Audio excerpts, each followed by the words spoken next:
Okay, so here now we are going to discuss a question from WBJE 2025 and ये question मैंने उठाया हूँ, ये वेक्टर जो टॉपिक है वहाँ से उठाया हूँ।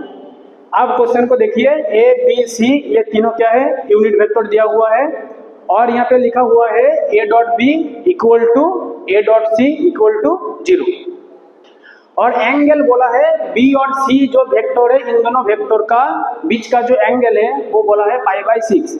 तो क्वेश्चन में पूछा है जो ए वेक्टर का वैल्यू कितना होगा, यहाँ पे 4 ऑप्शन दिया हुआ है और ये क्वेश्चन जो आया हुआ है ये MCQ क्वेश्चन में है, मींस सिंगल एल जो करेक्ट ऑप्शन इसका वो सही होगा। ठीक है, अब क्वेश्चन को करता हूँ। देखिए यहाँ पे ए बी सी क्या दिया हुआ है, यूनिट वेक्टर दिया हुआ है। यूनिट वेक्टर का मतलब क्या होता है, यूनिट वेक्टर का मतलब होता है उसका मैग्नीट्यूड जो होगा वो होगा 0, तो सॉरी जो मैग्नीट्यूड होगा वो होगा 1। So that means magnitude of A vector equal to magnitude of B vector equal to magnitude of C vector equal to 1। ये फर्स्ट लाइन पढ़ के हमको ये जो इन्फॉर्मेशन मिला। अब सेकेंड लाइन में क्या बोल रहा है, ए डॉट बी और A dot C equal to 0। So A dot B equal to 0 इसका मतलब क्या है, ए और बी दोनों परपेंडिकुलर वेक्टर है और यहाँ पे ए डॉट सी का 0 मतलब है ए और सी परपेंडिकुलर वेक्टर है। तो इन दोनों इंफॉर्मेशन से मैं बोल सकता हूँ ए जो वेक्टर है वो बी के साथ भी परपेंडिकुलर है और सी के साथ भी परपेंडिकुलर है। तो यहाँ पे मैं बोल सकता हूँ ए जो वेक्टर है वो बी के साथ भी परपेंडिकुलर है एंड ए जो वेक्टर है वो सी के साथ भी परपेंडिकुलर है। तो हम तो जानते हैं जो कोई सा भी वेक्टर अगर बी और सी दोनों वेक्टर के साथ अगर परपेंडिकुलर होता है तो वो क्या होता है, हम जानते हैं any vector perpendicular to both B vector and C vector is equal to B vector cross C vector.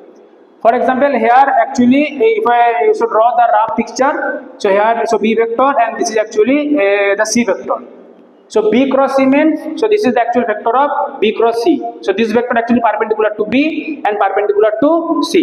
If this so vector in the outside, so here the notation is plus and अगर ये vector inside होगा तो होगा ये minus, तो हम यहाँ पे प्लस माइनस भी ऐड करेंगे।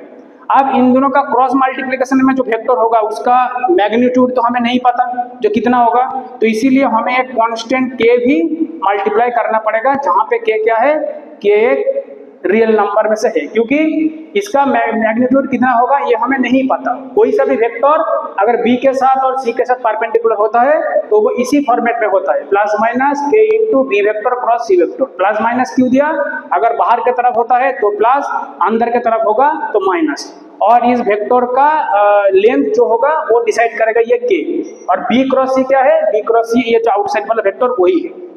ठीक है, तो यहाँ पे ए जो वेक्टर है वो बी के साथ परपेंडिकुलर है, सी के साथ परपेंडिकुलर है और हमारा जो इन्फॉर्मेशन हमें मिल गया जो वेक्टर इसी टाइप का होगा।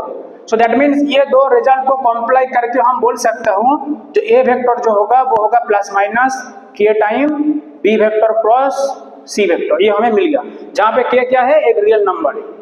अब दोनों साइड में क्या कर रहा हूँ, अब दोनों साइड में मैं मॉड्यूलस ले रहा हूँ, मैग्नीट्यूड ले रहा हूँ। सो ए वेक्टर का modulus equal to plus minus K time modulus of B vector cross C vector. अब मैंने वो जैसे ही जो बोथ साइड मॉड लिया तो यहाँ पे जो प्लस माइनस का वैल्यू सिंपली प्लस हो जाएगा। अब यहाँ पे देखिए जो ए वेक्टर जो है यहाँ पे बोला है unit vector, means magnitude of A is equal to 1।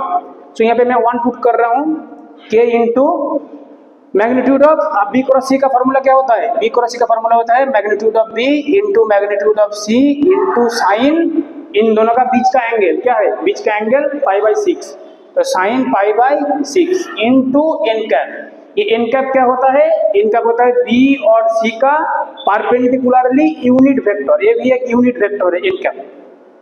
तो 1 इक्वल टू के इंटू आप जो बी वेक्टर का मॉड क्या है 1, सी वेक्टर का मॉड क्या है 1, तो magnitude of 1 into sine π/6 mean sine 30, ये होगा हमारा हाफ इंटू एन कैप का मॉड, तो that means 1 into K into half, क्योंकि यहाँ पे जो एन कैप का जो हमारा मॉड है वो है एक्चुअली यूनिट वेक्टर, तो उसका मॉड्यूलस वैल्यू हो जाएगा 1, तो यहाँ से अगर हम इम्प्लाई करेंगे तो हमें k का वैल्यू मिल गया 2।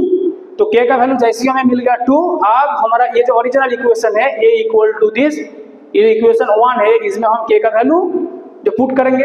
ये क्वेश्चन में पूछा क्या है, a का वैल्यू कितना होगा, मतलब वेक्टर a क्या है, तो वेक्टर a क्या होगा, a vector is equal to plus minus k का वैल्यू क्या मिल गया 2 b vector cross c vector, that means option D true हो गया।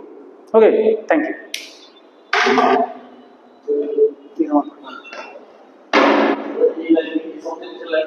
बंद हाँ हाँ, एक चले जाए